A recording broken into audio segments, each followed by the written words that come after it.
آج کی آیت، اس لیے ہمارے لیے ایک لڑکا تولد ہوا اور ہم کو ایک بیٹا بخشا گیا، اور سلطنت اس کے کندھے پر ہوگی، اور اس کا نام عجیب، مشیر، خدائے قادر، ابدیت کا باپ، سلامتی کا شہزادہ ہوگا۔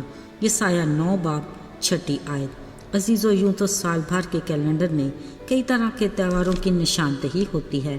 ہر عقیدے کے لوگ اپنے طریقہ کار سے ایک دائرے کے بیچ میں رہ کر اپنے تہوار مناتے ہیں۔ یہ ہر کسی کا آزادانہ حق ہے، مگر 25 دسمبر کرسمس کا تہوار وہ واحد اور منفرد تہوار ہے جو دنیا بھر میں بڑے شوق سے منایا جاتا ہے۔ جیسے ہی دسمبر کا مہینہ کیلنڈر پر نمودار ہوتا ہے، کرسمس کی سجاوٹ جگہ جگہ اپنی بہار دکھاتی ہے۔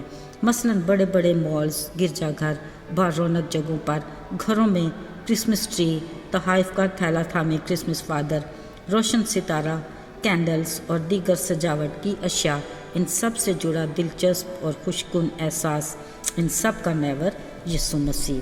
کرسمس سیزن میں کلیسیائی طور پر بھی خاص تقریبات کا اہتمام کیا جاتا ہے۔ کرسمس پلے، ٹیبلو، کیرلز اور کینڈل لائٹس ڈنرز وغیرہ، یہ سب اس خالق خدا کے باغ عدن میں کیے وعدے کی تکمیل کے پہلے قدم کی خوشی میں ہے، جس میں بنی نوع انسان کو چمڑے کے کرتوں کی بجائے راست بازی کے لباس اور گناہگار کا خدا سے دوبارہ ملاپ کا عمل شامل ہے۔ عزیزو، خدا کے پاک و بیعیب برے کی بدولت صلیبی سفر سے کلام مقدس کے مطابق موت اور قبر سے زندہ ہونے، نجات، محبت اور معافی اور ہمیشہ کی زندگی تک خدا کے مشن کو مختلف نبیوں نے اپنی پیشن گوئیوں میں آگاہی دی۔ پھر وہ وقت بھی آن پہنچا کہ ان پیشن گوئیوں کا حرف بحرف سچ ثابت ہو۔ سب سے پہلے جس پاک دامن کا انتخاب کیا گیا وہ مریم نامی عورت تھی۔ خدا کے فرشتہ نے اسے آگاہ کیا کہ خداوند کا فضل تجھ پر ہوا ہے، تو روح القدس کی قدرت سے حاملہ ہوگی، تیرے بیٹا ہوگا، تو اس کا نام یسوع رکھنا۔ مریم نے بڑی وفاداری سے خود کو خدا کی مرضی کے تابع کرتے کہا، دیکھ میں خداوند کی بندی ہوں، میرے لیے تیرے قول کے موافق ہو۔ پھر خدا کے فرشتہ نے مریم کے منگیتر یوسف کو، جو ایک راست باز شخص تھا، خدا کے ارادے سے آگاہ کیا اور کہا، اپنی منگیتر مریم کو اپنے ہاں لے آ اور مت ڈر، کیونکہ یہ سب کچھ خداوند کی طرف سے ہے۔ عزیزو، پیشن گوئی کے مطابق بچے کے پیدا ہونے کی جگہ داؤد کا شہر بیت لحم تھا، مگر یہ کیسے ہوگا؟ اس کے لیے بھی مریم اور یوسف سوچتے ہوں گے۔ یاد رہے، اپنے لوگوں کے لیے حالات سازگار بنانے والا اور راستوں کو ہموار بنانے والی ہستی ہے نا، جس کے لیے کچھ بھی دشوار نہیں۔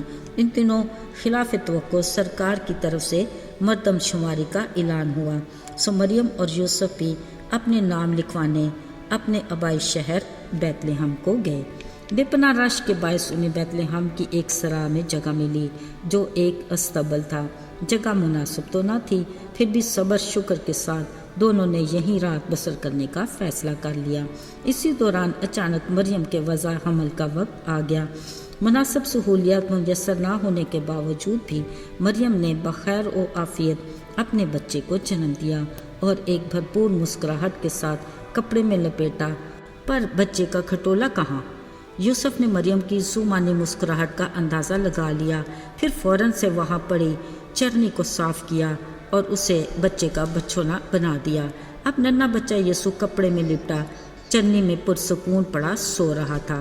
پاس بیٹھے مریم یوسف سوچنے لگے، اپنے بیٹے کے پیدا ہونے کی خبر کس طرح عزیزوں کو دی جائے کہ وہ ان کی خوشی میں شریک ہو سکے۔ ابھی وہ ان سوچوں میں گم تھے کہ اچانک سے کسی نے استبل کے دروازے پر آ کر اندر آنے کی اجازت چاہی۔ ساتھ ہی خوشی سے ایک دوسرے کو کہنے لگے، ہاں، یہی ہے وہ جگہ اور یہی ہے وہ بچہ جس کے بارے میں فرشتوں نے ہمیں خبر دی تھی کہ تم ایک بچہ کو کپڑے میں لپٹا چرنی میں پڑا پاؤ گے۔ عزیزو، یہ مطلوبہ بچے یسوع کے لیے چرواہوں کے لیے خاص نشان تھا۔ سوچا جائے تو یہ ایک غیر معمولی نشان ہے۔ بلا شبہ اس شب بیت لحم میں بہت سے بچے پیدا ہوئے ہوں گے، مگر یاد رہے، گڈریوں کے لیے یہ خاص نشان بڑی اہمیت رکھتا ہے، کیونکہ چرواہوں کو بخوبی علم تھا کہ ان کے پیشے میں کپڑے میں لپٹے چرنی میں پڑے وہ برے ہوتے ہیں جو خاص قربانی کے لیے پرورش پاتے ہیں، تاکہ کسی بھی چوٹ یا خطرے سے بچ سکیں۔ بلا شبہ یسوع بھی خدا کا برا تھا